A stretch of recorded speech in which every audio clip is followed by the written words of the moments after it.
주말은 바빠가지고 제가 손가락이 아파요. 이 설거지 때문에 그렇습니다. 저번엔 중지 때문에 병원 갔잖아요. 지금은 중지는 괜찮은데 이 검지가 좀 아파요. 이게 자꾸 이렇게 제가 왼손잡이다 보니까 왼손을 위주로 쓰다 보니까 자꾸 이렇게 젖혀져요. 이게 설거지하다가 그릇 닦다 보면. 그래서 제가 힘을 안 주려고 그러는데 자꾸 힘을 주게 되다 보니까 오늘도 막 굉장히 쑤시네요. 자, 방송 시작하겠습니다. 그릇을 굉장히 많이 닦죠. 제가 설거지를. 직업병입니다. 725회 옥설타임즈쇼 2023년 6월 24일 이널리 한국전쟁에서 우크라이나, 가나, 시리아, 진공까지 VOA, 차이나 옵저버, BBC, DW, 블룸버그 DW가 두 번이죠. 프랑스 24, AP 통신, 스카이 오스트레일리아, 스카이 뉴스 오스트레일리아, 이든영, 성렬영, 세훈영, 유정복, 원희룡, 김태우. 오늘은 정치부터 시작하도록 하겠습니다. 외교안보 정치 이든영, VOA, 프랑스 24, DW, 윤리크, 김기현, 김태우, 세훈영, 원희룡, 설수영, 유정복, 페이스 투 네이션, 어벤져스 전략회의, 1TV 이스라엘, 디 인디펜던트, 젊은시각 추부길. 이제 독재자. 뭐 이든영이 홍길동을 홍길동이라고 부르지 못하면 어떻게 됩니까? 뭐 당연한 건데 이게 뭐 이제 VOA 이제 워싱턴톡에서는 우발적인 데서 나왔다. 이게 이제 지금 미국 정치권 전반에 따르는 반중 분위기, 국내 여론이 있잖아요. 사회주의 페럼 때문에. 그러한 것과 블링컨이 사실, 블링컨이 베이징 북경으로 날아가지고 한 게, 사실 미국이, 좋은 거거든요. 근데 어쨌든 겉보기에는, 블링컨이, 굽신되는 양상이었단 말이에요. 그런 장면은 실제로 연출됐고, 그러니까 거기에 대한 어떤 균형을 맞추기 위한 우연적인 것 같지만 우연이 아닌 이런 걸로 보시면 되고요. 헤르메트커님 어서 오세요. 그래서 제가 오늘 지난번에 지난 방송에서 인드라가 VOA 워싱턴톡에서 한반도 최고 전문가, 세계 최고 전문가 스콧 스나이더가 동무되었는데, 그 외에는 좀 아닌 것 같다. 뭐 이러니까 곧바로 우리 스콧 스나이더가 튀어나왔습니다. 인드라 스콧 스나이더 좋아하잖아. 알게 모르게 인드라 영향력이 있어요. 안 그래요, 여러분? 인드라 지난 방송에 있잖아. 스콧 스나이, 대한민국 국격이 높아져가지고 예전에는 그냥 한반도 차원에서 막 이렇게 하는데, 스콧 스나이더가 동무되었는데 이제 아닌 것 같아요. 이러니까 곧바로 우리 스콧 스나이더가 딱 자세도 그래. 이게 막 이렇게 옆으로 이렇게 저도 이렇게 보통 이렇게 옆으로 이 자세인가? 이 자세? 하여튼간에 뭔가 이렇게 옆으로 약간 하면은 좀 더 정면으로 보는 것보다 폼이 나거든요. 스콧 스나이더가 본인이 작정하고 삐딱하게 나오겠다. 그리고 이렇게 약간 옆모습이 좀 폼이 나요. 이렇게 딱 이렇게. 제가 이 모습이 좋은가? 이쪽이 좀 나은 것 같은데. 딱 이러면서 딱 옆모습으로 딱 하면서 자기의 카리스마를 작정하고 발휘하겠다. 저는 오늘 사실 스콧 스나이더의 얘기보다 스콧 스나이더의 스콧 스나이더의 CFR 선임연구원 삐딱한 딱 그래서 자기 카리스마, 자기 어필하는 모습이 더 재밌었습니다. 좋았고요. 좋았고 오늘 그래서 조은정 아나운서도 그걸 의식해가지고 돌직구 조은정 아나운서도 굉장히 다른 출연자 나올 때는 막 그냥 돌직구 날렸는데 오늘은 아주 점잖게 날렸고 그 상대방인 사실 야당적인데 예? 그분도 예, 조심스럽게 얘기하더라고요. 오늘 눈치 보면서 오늘 작정하고 우리 스콧 스나이더 키우겠다 이런 분위기였다 이렇게 말씀드리고 싶고요. 예, 재밌게 봤어요.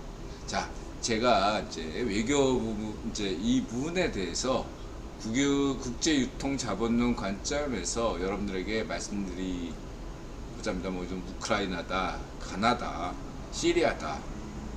굳이 한반도와 직접적 이해관계가 없는 그런 나라 사정까지 우리가 구태여 알 필요가 있느냐? 라고 저한테 질문 주실 수 있어요. 있다. 그래서는 단언하겠습니다. 78대 21대 1의 법칙입니다. 자, 제가 오늘 그냥 통 크게 큰 틀에서 국제유통자본론 관점에서 얘기할게요. 333 첫 번째가 군사, 그 다음에 외교, 그 다음에 경제죠. 자, 봅시다. 고대 사회에서 힘은 고대 국가, 고대 제국, 고대 제국의 어떤 원천은 군사력에서 왔죠. 그 다음에 고대에서 중세로 넘어갔을 때는 군사력도 중요하지만 외교력이 굉장히 또 명분이라는 것 때문에 중시됐습니다. 정교분리. 그 다음에 근대 들어와서 경제가 중요해졌죠. 자, 그러나 이것이 인류 보편적으로 다가가는 건 달라요. 예를 들어서 여러분 서민 사회에서 법보다 주먹 아닙니까? 조폭이고 눈앞에 힘을 가진 거 여러분들 뭐 초등학교, 중학교, 고등학교 때 겪어봤잖아요. 힘 있는 놈이 무력을 가진 놈이 세다고. 그쵸? 동문사회에서도 마찬가지죠. 힘센 놈이 세다고요. 그 다음에 근데 여러분들이 중2병 걷고 난 다음에 고등학교, 대학교 20대까지 30대 초반까지 어떻습니까? 결혼 정년기까지 그때는 힘이 중요하지 않아요. 나 중학교 때 일진이었어. 아무 소용없어. 그쵸? 여러분들이 한참 활약할 나이인 10대 후반부터 30대 초반까지의 그것은 인싸력이에요. 인싸력. 손흥민도 인싸력 있다. 매력 있다. 인싸력 있다. 인싸가 좌우예요. 외교다 이거죠. 인싸. 30대 초반을 넘어서면 뭐가 되죠? 인싸 다 필요 없어. 경제야. 그쵸? 돈 많으면 장땡이야. 그쵸? 30대 초반까지만 해도 인싸였는데 인싸 아니어도 돼. 안 그래요? 30대 초반 넘으면 경제입니다. 그래서 78대 21대 1이 되는 거죠. 근데 서민의 입장, 중산층의 입장, 상류층의 입장 78대 21대 1인데 78이 서민이라고 경제를 무시하진 않죠. 다만 비중이 눈앞에 보이는 폭력 때문에 안전이 중시됩니다. 전쟁 나면 무슨 팬데믹이 나면 가장 피해를 보는 층이 어디죠? 서민이죠. 안전을 중시합니다. 안전이 최고예요. 그쵸? 무슨 아포칼립스 무슨 뭐 좀비 나오면 어떻습니까? 정보에 가장 늦은 서민들이 가장 먼저 좀비가 되잖아. 그렇죠? 예.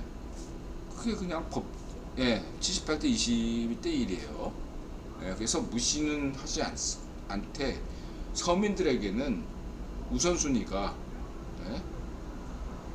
법보다 주먹, 무력이 중요하고 하다못해 노숙자끼리도 돈으로 서열 정합니까? 아니죠. 주먹으로 서열 정하는 게 노숙자 사회에서도 서열이 있어요. 더 심각하죠. 노숙자끼리 싸우다가 사망하는 일이 굉장히 많습니다. 그랬을 때 노숙자 사회에서 중요한 게 경제입니까? 아니죠. 인싸입니까? 아니에요. 힘이에요, 힘. 무력이죠. 78대 21대 1이죠. 서민사에서는 무력이 중요하고 그 다음에 인싸력이고 그 다음에 경제력이죠. 반면에 중산층은 어떻습니까, 여러분? 여러분 회사 다니고 자영업하시는 분들 대부분의 그런 분들에게는 인싸력이 78이죠, 사실은. 외교가 78이고 21이 뭐죠? 경제고 1이 무력이 됩니다. 무력은 그렇게 중요하지 않아요. 그러면 상류층에게는 뭐가 중요하죠? 1%에게? 78%가 경제예요. 21%가 인싸력이고 단 1%만이 무력이에요. 그렇죠?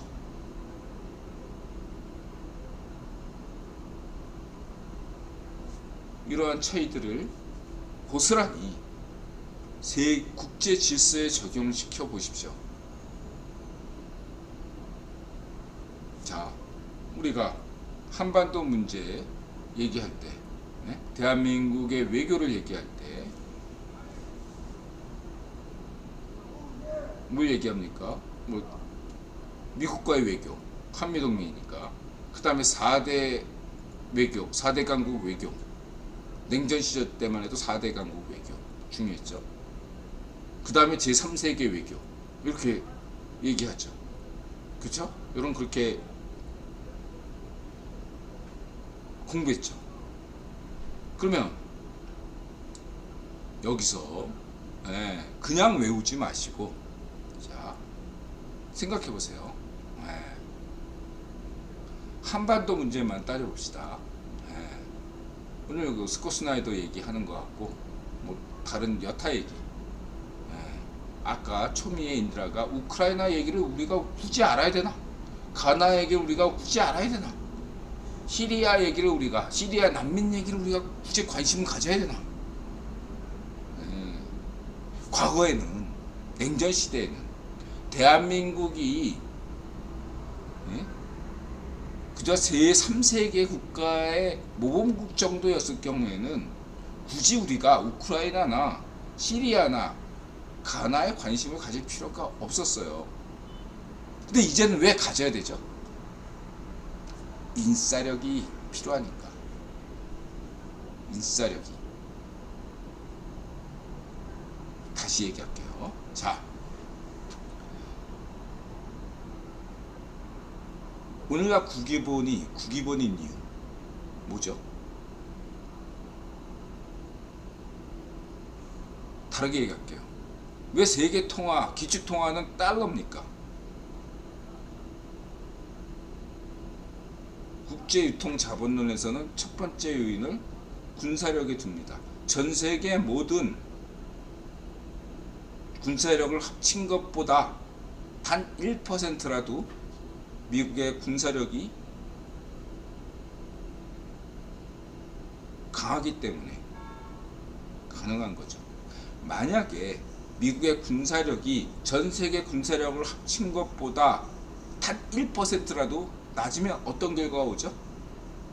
디스토피아가 옵니다. 세계로 관리를 못하니까. 그러나 미국이 힘만 가졌다면, 군사력만 갖췄다면 세계가 인정하나요? 인정 안 합니다. 당연히 안 하죠. 두 번째, 달러가 기축통화인 두 번째 이유는 인싸력이 때문이죠. 외교 때문이죠. 동맹 때문입니다. 가령 달러 인덱스, 그 다음에 G5, 이러한 동맹 때문이죠. 두 번째, 그래서 달러가 기축통화인 거죠. 마지막으로 세 번째, 비로소 왜 달러가 기축통화냐, 그리고 기축통화로서 여전히 미래도 달러가 기축통화, 위안화가 아닌 달러가 기축통화냐, 비로소 세 번째 요인이 경제 요인이에요. 다르게 할게요. 서민들은 군사력이 약한 미국 달러를 인정하지 않습니다.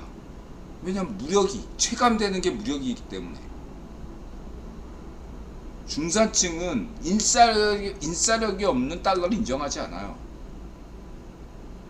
1% 상류층만은 기술 미국, 과학기술 미국, 일론 머스크, 엔비디아, 또 누구야? GT4, 인텔, 마이크로소프트, 다 미국 기업이야. 단 1%의 사람들은 그러한 미국의 기업을 보고 미국 달러를 기축통화로 인정하는 거죠. 그쵸? 받아들이는 게 다 달라요. 체감하는 게. 자, 거꾸로 얘기합시다. 쭈꽁이 군사력을 가지고 있어. 미국을 앞댔다 칩시다. 근데 인싸가 없어. 인싸력이 형편없네. 인정 안 되는 거죠. 서민들에게는 인정될 수 있고 제3세계에는 인정될 수 있어요.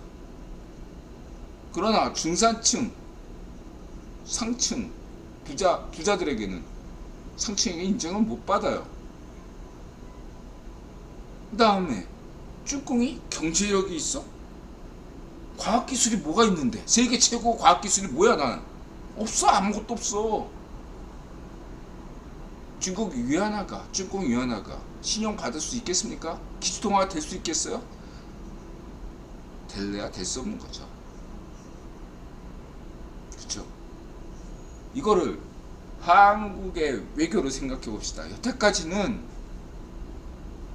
아까 얘기했듯이 냉전시대 외교는, 성년령 이전의 외교는, 그 다음에 미소 중심의 시대에서는, 그 다음에 대록주 2019년 구변 황제 취임 이전에는 중국이 쭈꿍이 아니라 소련에 이은 러시아가 파트너였어요. 미소 관계였지 미중 관계 아니었습니다. 근데 대록주 구변 황제 취임 이후에, 이른영 취임 이후에, 성렬령 정권 교체한 이후에 미중 관계가 자리 잡혔어요. 이 미중 관계가, 여러분 생각해 보세요.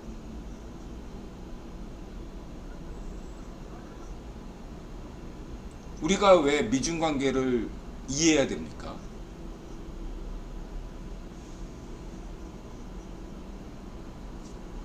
간단하게 해서 우리가 미중 관계를 안다고 해서 뭘 할 수 있어요? 미국과 쭈꿍이 당사자인데, 그쵸? 당사자가 알아서 할 문제를 우리가 굳이 왜 알아야 돼요? 알아야죠. 참여할 수는 없지만 큰 형님들이 왔다 갔다 하는 얘기에 대해서는 알아야죠. 제대로 알아야 주제 파악이 되니까. 알지 못하면, 주제 파악이 안 되면 어떻게 됩니까? 라인에서 애가 영 부지런한데 애가 돌머리네 하고 무시당하겠죠. 알아야죠. 실천할 수는 없어도 알아야 됩니다. 아는 게 실천이에요. 미중 관계는. 예. 이 미중 관계에 대해서 국제 유통 자본론만큼 현실적으로 여러분에게 이렇게 확실하게 설명할 수 있는 이론이 전 세계에서 뭐가 있습니까? 국제 유통 자본론이 음모론이나 기존의 지정학이나 지리정치학이나 어떤 이론 중에서 인드라의 국제 유통 자본론만큼 이렇게 깔끔하게 설명할 수 있는 게 어디 있어요? 그렇죠? 그렇게 자화자찬은 여기까지 하고요. 자, 그 다음에 이게 실천할 수는 없어도 우리 주제 파악해야지. 미중관계 큰형님들이 얘기하는데 우리가 낄 자리는 아니다 이렇게 생각하지만 알 건 알아야죠. 눈치가 있어야지 우리가 실천할 수 있죠. 두 번째 영역이 있는 거죠. 이 두 번째 영역이 뭐죠? 바로 G7, G8 이런 거죠.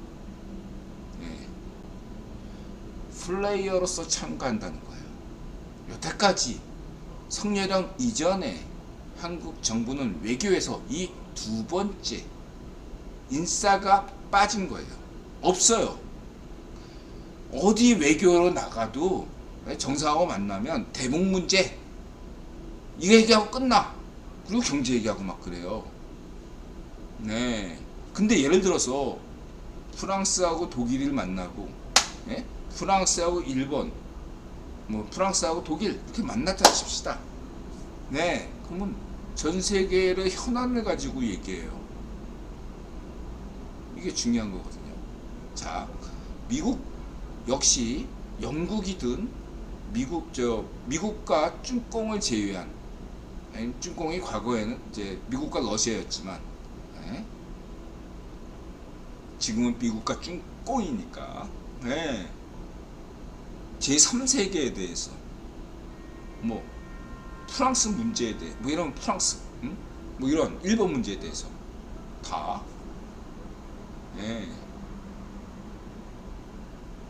관여를 했다 이거야.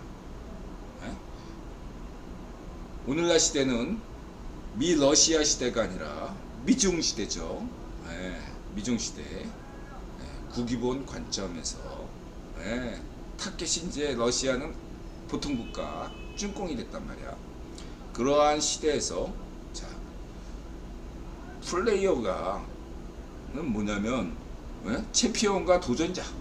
이거는 1, 2 문제가 아닌 탑 10 안에 든 플레이어로서의 역할을 한다. 이 플레이어 역할이 중요해요. 생각해 보세요.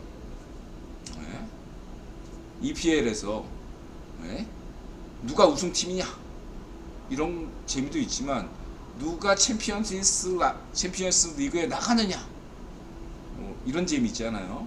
누가 유럽 리그에 나가느냐 이런 재미가 바로 플레이어의 역할이에요.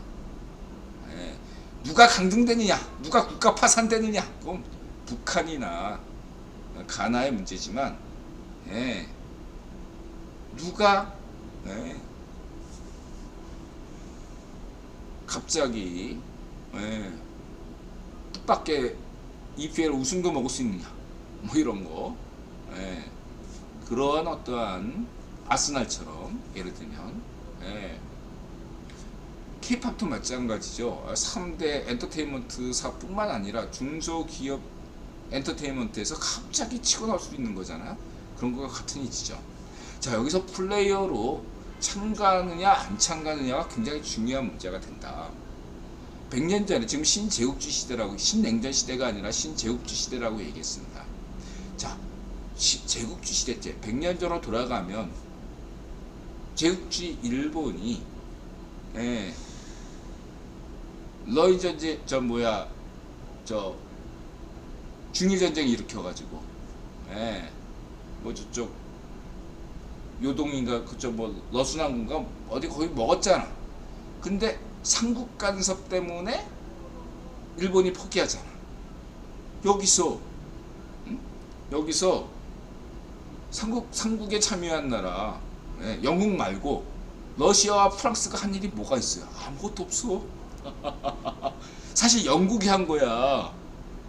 근데 러시아와 뜬금없이 프랑스가 껴가지고 삼국 간섭이 된 거야.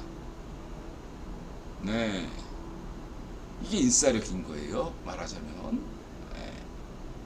이것도 국제 유통 자본론을 제대로 이해하면 되는데 어쨌든 이게 인싸력이다. 네. 우리가 왜 가나를 이해해야 되고 시리아를 이해해야 되고 우크라이나를 이해해야 되는가? 이걸 아셔야 됩니다. 예, 플레이어로서 참여할 수가 있느냐 없느냐 이런 겁니다. 대한민국이 만약에 G8이 될 자격을 갖추려면 이러한 전 세계 문제에 관여하는 뿐만 아니라 거기에 대해서 책임을 져야 되고 의무가 있어요. 권한과 의무가 같이 따르는 거죠. G7 국가에는 그런 권한과 의무가 같이 가 있는 거예요. 권리만 생각하면 안 돼. 예? 권리에는 의무가 반드시 따라다니니까. 자, 독일과 일본은 여태까지 외교력을 발휘하지 못했다. 가진 국력에 비해서 이런 평가를 받아요. 그렇죠? 대신 군사력에서, 무력에서 2차 세계대전 이후로 혜택을 받은 거죠. 네, 혜택을 받으니까 그만큼 외교력에서도 네, 양보가 가능한 거죠. 네, 발언권이 그만큼 제한돼야 되는 균형을 맞추기 위해서 대신 G5에서 경제력을 인정받은 거죠. 그러한 면들의 균형들을 여러분들이 생각하셔야 된다. 오늘날 대한민국은 국유본이 다행스럽게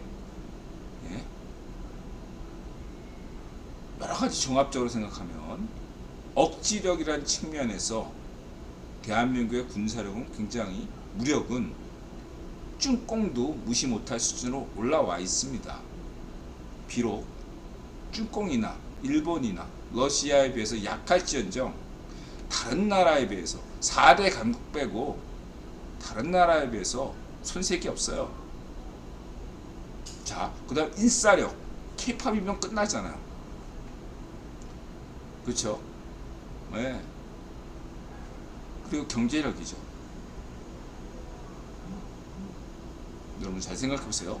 국기본이 세계 전략 속에서 대한민국이 운이 좋았든 국기본의 계획이든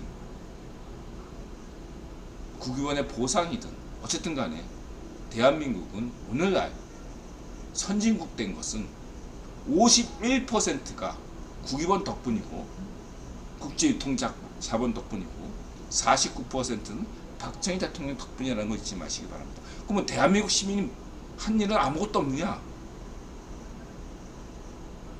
제가 이렇게 얘기할 때 대한민국 시민을 막 운운하는 거 일부러 얘기 안 하는 겁니다. 포퓰리즘, 파시즘 때문이죠. 맨날 이래.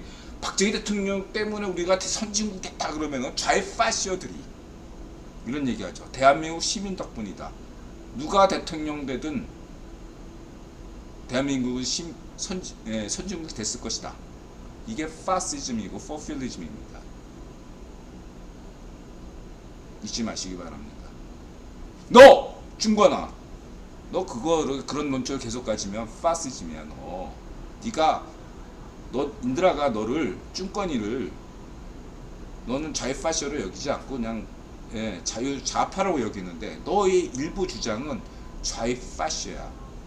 옛날에 운동권 기질, 좌파시어 운동권 기질을 못 버리고 있는 한 내가 너의 외교적 국내 문제에 대해서는 인드라 신경 안 쓰지만 너의 무슨 국제관계 운운하는 거에 대해서는 내가 웃고 말아. 더 이상 얘기 안 할게. 쭝건이는 이미 인드라 관심사에서 사라졌어요. 양정고 1년 선배. 자, 그렇고 대한민국이 성렬형 정부 이후로 G8이 될 수 있느냐 없느냐, 이게 중요한 것이 아니라 그러한 잠재력을 갖추고 있느냐가 중요한 거죠. G8이라는 상징적인 그런 것은 잠재력만 갖추고 있으면 언제 돼도 상관이 없는 거예요. 그쵸? 때가 되면 되니까. 그리고 우리가 인정하지 않아도 남들이 인정해 주거든요. 인드라가 20년 전에 유럽 배낭여행 갔을 때 인드라는 대한민국이 선진국이라고 생각한 적이 없었어요. 20년 전에. 우리가 무슨 선진국이야. 근데 유럽 배낭여행 가니까 유럽 시민들이 어디서 왔어요? 뭐 코리아에서 왔다. 사우스코리아에서 왔다. 그러면 선진국 시민으로 대접해요. 돈만 있으니까. 네, 깜짝 놀랐어요. 저는 그게 이 식의 갭이 발생했어요. 여러분들 아직도 우리가 선진국이라고 여기지 않는 분들이 많을 줄도 압니다. 이게 무슨 대한민국이 선진국이야. 헬조선이지. 좌위 파쇼의 선동선술에 넘어가서는 안 됩니다, 여러분. 전 세계 대다수 시민들은 대한민국 선진국으로 간주해요. 각종 지표도 다 선진국이에요. 그러나 마치 그 모건스탠리 지수처럼 국외본이 입장에서 대한민국을 딱 개도국 중진국의 모델 이머징 마켓의 선두자 이렇게 해주는 게 더 세계 전략에 맞기 때문에 넌 계속 그냥 이머징 마켓에 있어 이런 거지. 이미 한국 증시는 선진국 증시예요. 그쵸? 우리 사정 때문이 아니라 국외본 세계 전략 때문에 우리는 여전히 선진국 마켓에 있는 것이 아니라 이머징 마켓에 있는 거죠. 난 불만을 갖지 않습니다. 왜냐? 우리가 남들이 다 우리는 형식적으로만 이머징 마켓에 있는 거지 사실상 이머징 마켓 안에 있는 선진국 시장이거든요. 뱀 대가리, 용꼬리보다 뱀 대가리가 낫다. 이렇게 생각하시면 돼요. 긍정적으로 생각하시면 된다고. 그리고 여건상 우리가 지금 이머징 마켓에서 뱀 대가리가 될 수밖에 없는 것이기 때문에 그런 거지. 남들 그렇게 전혀 생각 안 해요. 그것만 생각하시면 된다. 제가 지금까지 인싸력에 대해서 얘기했어요. G8에 대해서 얘기했습니다. 성렬형 정보에 들여서 왜 성렬형은 여태까지 한반도 얘기만 주창하다가 왜 인도태평양 인태 전략을 얘기하고 자유 가치 연대 이런 얘기하고 우크라이나에 대해서 막 과거에는 그런 얘기 함부로 못했어요. 한국이 왜 얘기하냐 하는 것이 세계 전략, 국외반 세계 전략에도 부합하고 대한민국 국위에도 부합하고 여러분에게도 이익이 된다는 얘기죠. 그래서 알아야 돼요. 우리가 지금 한국의 인싸력은 K-POP 때문에 높아졌는데 그에 비해서 한국의 어떠한 외교력은 어떻죠? 마치 비유하면 한국 축구하고 같아요. 한국 축구는 막 16강 가고 막 그러잖아. 좋죠. 그만한 플레이어로서 역할을 하고 있어요. 근데 중요한 게 뭐죠? 심판 없어. 월드컵에 한국 심판은 없어요. 이 차이를 이해하셔야 됩니다. 여태까지 냉전 시대 성렬형 이전에 한국의 위상은 어떠했냐? 축구로 치면 월드컵은 꾸준히 나가는데 심판이 없어. 월드컵에 한국 심판이 한 명이라도 있느냐 없느냐가 굉장히 중요한 겁니다. 왜 국제 심판이 한국에 없나? 있는데 왜 인정을 못 받지? 공부를 안 하니까. 노력을 안 해. 이제는 알아야죠. 맨날 국뽕하는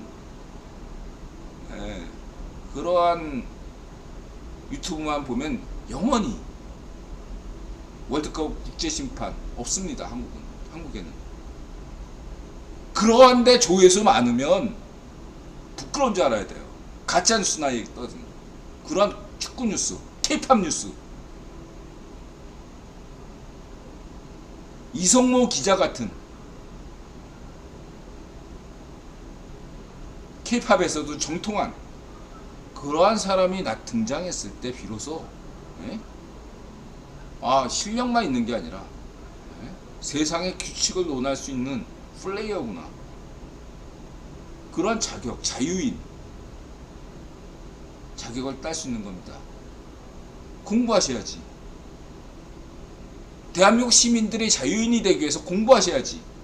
언제까지나 자일파쇼, 반쪽밀상, 쑥골통, 부패무능, 매국노, 쇠뇌질, 뇌송송, 국문 다 가짜뉴스 음모론에 빠져가지고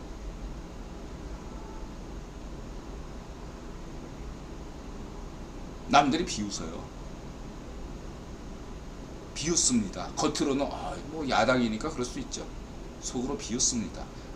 스콧 스나이더 냉소 짓는 거 봤어요? 겉으로는 균형을 유지하려니까 일부러 조금 더 이렇게 힘을 주는 게 스콧 스나이더는 VOA나 국유보는 인도나 2025년부터 한반도 통일의 가성비가 제로가 된다. 국유본이 지금 2025년까지 분단체제 유지하는 게 국유본에게 가성비가 좋지만 2025년부터는 가성비가 마이너스로 됩니다. 그걸 강조했잖아요. 근데 그게 2030년 오늘 딱 얘기하더라고. VOA에서 시진핑이 10년 동안 쭝꽁을 경제를 망치려면 10년이 필요하거든.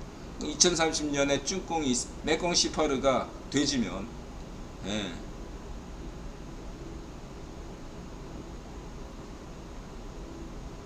아시아에 뭔가 지정학적 질서가 변화할 것이고 자연스럽게 북한 문제도 나오겠죠. 그렇죠. 독일 통일과 소련 공산당의 붕괴, 빅토르 로스차일드의 사망, 이게 다 하나로 국제유통자본에서는 설명이 되잖아요. 딱 2030년, 그리고 2030년부터는 그 GDP4 그럼 과학기술 혁명이 보다 가속화돼요. 저는 2030년부터가 뭐 넉넉 잡고 2040년 이후라고 보는데 더 늦게 본 사람이에요. 저는 2050년부터라고. 2050년 이후에는 오늘날 우리가 고민하고 있는 지정학적 고민들이 상당 부분 사라집니다. 지금은 지정학이 필요해요. 근데 2050년 이후로는 넉넉 잡고 지정학, 더 이상 이 지정학의 문제가 아닌 집단과 집단의 문제가 아니라 개인과 개인의 문제로 넘어갈 수밖에 없습니다. 과학기술의 혁명 때문이죠. 얘기만 하고 바다사원님 어서오세요. 각부터님 어서오세요. 자, 12시네요. 자, 1부 큰 흐름에서 국제유통자본 정리하겠습니다. 방금 했던 얘기. 자, 고대 때는 무력, 군사력, 중세 때는 인사력, 그 다음에 근대 후에는 경제력이죠.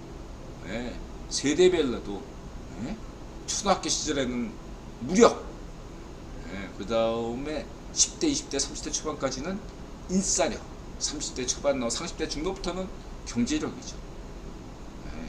78대, 21대 1.